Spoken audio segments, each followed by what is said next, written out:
Hey everyone, how's it going? It's me again. Hey everyone, it's me again, Mr. PCOS, and I just want to provide an update on kind of what's been going on, kind of why I've been MIA, and to kind of give you guys an update. So, if you remember, I have PCOS. I'm 23 years old, and I just started really treating my PCOS about 6 months ago. But in my last video, I basically talked about Metformin and Spironolactone and the weight loss and all that, and I'm just going to touch base back with that stuff.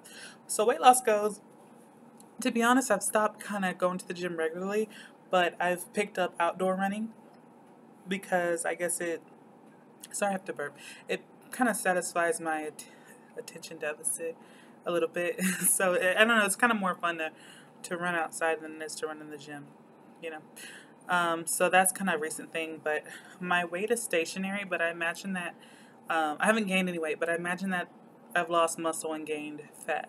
That's what I think, but my waist size hasn't increased or decreased or anything like that. Metformin, so I'm up to 2,000 milligrams of metformin a day. That's 4 500 milligram pills, or 2 pills in the morning when I eat breakfast and 2 in the evening. And I don't have any side effects on that. When I switched from, I was at 1,500, then I went up to 2,000. I didn't really have any real bad side effects. I could tell the difference. Like, I may have had upset stomach a little bit more. I don't even remember if I had any, abnormal bowel movements or anything like that. But in any case, right now, no. After taking it for a week or a week and a half, I had no, symptoms or any, intolerance. So I tolerate metformin really, really well, and I'm really, really grateful and thankful for that, because I've looked at a lot of your videos and other people's videos, and I mean, people have like horror stories about metformin, talking about it makes them sick every day. It tastes terrible. It messes up their stomach, and I'm like, oh my gosh, poor babies. Because I don't have any of that. Like, if I don't feel any difference if I take it or if I don't take it. It's almost like taking an aspirin. You don't really feel. I mean, aspirin's just aspirin, other than it relieves your headache. Spironolactone. So I've been up to 200 milligrams now. So 100 milligrams in the morning and then 100 in the evening, and so that's what I've kind of been doing. Birth control pills. I still take Trinessa.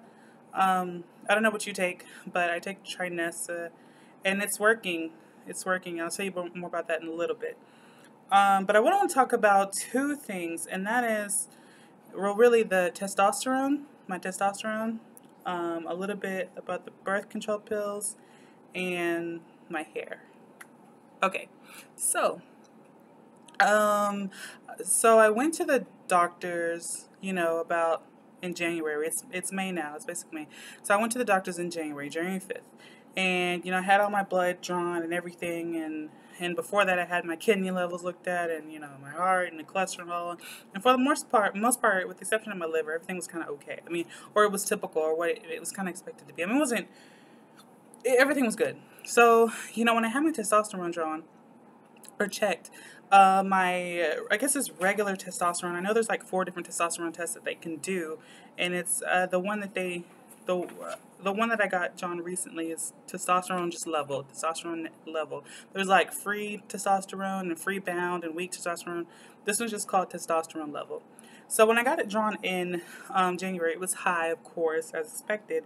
It was like 78, and so that was before I started the birth control pills. So after, they looked at the blood work and said, okay, we're going to start you on birth control pills. And that's my first time ever being on birth control pills. They said, okay, we're going to expect it to kind of go down. And so come 4 months later, and it's May, and I got my blood drawn about 2 weeks ago or so. And I finally just got my letter in the mail from my doctor that reviewed the results. And he said, all this looks okay, whatever. And my testosterone, is 94.3. So that was a little devastating. It actually went up. So you expect it to go down, starting at 78. Maybe it would be by now, just say 70 or 65 or 50. I don't know. But the fact that it went up is so discouraging. Like, oh my God. That's the main thing to me that's bothering me right now is the testosterone. And I'll tell you why the testosterone is bothering me. Because the testosterone, as you know, does the whole, leading to DHT, which causes your hair follicles, which makes your hair thin. And that's, above all this whole PCOS thing, that's what bothers me, is the hair thinning. Because I can deal with, the hair on your chin, remove it. I mean, they have creams, you can use razors. I don't recommend using razors, but you can do you. You can remove all that stuff. But and the extra body hair, that's removable. I mean, yes, it's going to grow back, but it's removable. But the hair on your head, you can't just grow it like that. You can't. It doesn't work. It doesn't work. You can't just put a miracle cream on it. And I'll talk about Rogaine in a second. And it's just going to grow back. So that's devastating.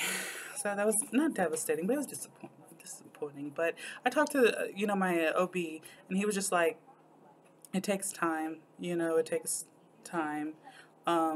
But I guess at the same time, I still didn't expect it to be higher. I expected it to be lower. Again, it went from 78, and then 4 or 5 months later, it went to 94 or something like that. And I'm like, really? Anyway, so the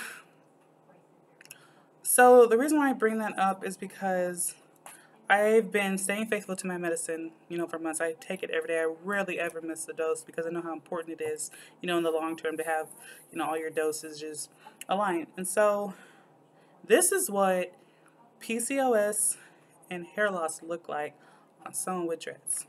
And this is, I kid you not, guys, this is like heartbreaking for me. Like, I hate it because it's just, it makes you feel sick. But I'm going to go ahead and try to show you how much my hair has thinned. And I'm going to show you one of my front locks. And so as you can see, I have locks. But if I can hold this close to the camera, do you see how like the lock itself starts out this is kind of very nice and pretty thick and nice and pretty. And so as time progresses, it just gets smaller and smaller and smaller and then goes to a little, it thins out. I mean, I have a few of them. You can't really see them because they're kind of they're all right here. But here's another one. If you can see that it just goes to zero. I mean, you literally look at your hair falling out like over time. You literally see it just getting smaller and smaller and smaller and smaller. And it's depressing. It is. It makes me mad.